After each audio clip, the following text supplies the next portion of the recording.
সকল মন্দিরে দেখেন আমি কোনো ভেদাভেদ করি না।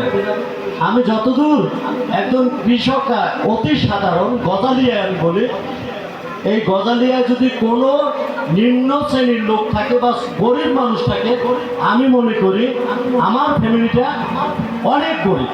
দেখেন আমার কিন্তু একটা ঘরও নাই। অনেক ভাই ব্রাদার করে যে ঈদে কাপড় চুপুর দাও, সামাই দাও, চিনি দাও, রাস্তা করো, আবার কোরবানিতে চাউল দাও, শারদীয় দুর্গা পুজোয় থেকে আবার 100-150 কাপড় দিবি।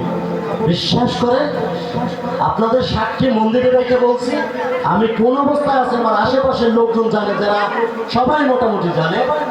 আজকে এই যে গোবিন্দ মন্দিরে আসছেন, আমি কিছু করি না। আমরা দুই ভাই, আমার বাবা সরল সাধারণ মানুষ, গোবিন্দ করতেছি।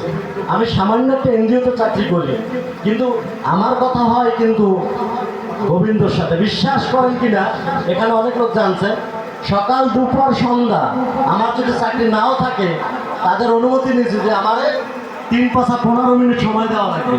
এবং তারা সবাই জানে আমি প্রার্থনা না করে আমি ভাত খাই না। বিশ্বাস করেন, আপনারা দেখেছেন আমার মা 3 বার স্ট্রোক করছে, সাধারণ গরিব ছেলে হয়ে সর্বোচ্চ করছে, মাঝে একটা নির্বাচন করছে, অনেক টাকা ঋণ দেনা হয়েছে।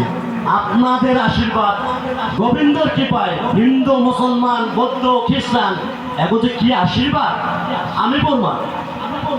আমি কত টাকা ঋণ, আমার বাপের 1% টাকা নাই, শুধু ঘরের পোতা 2 আছে।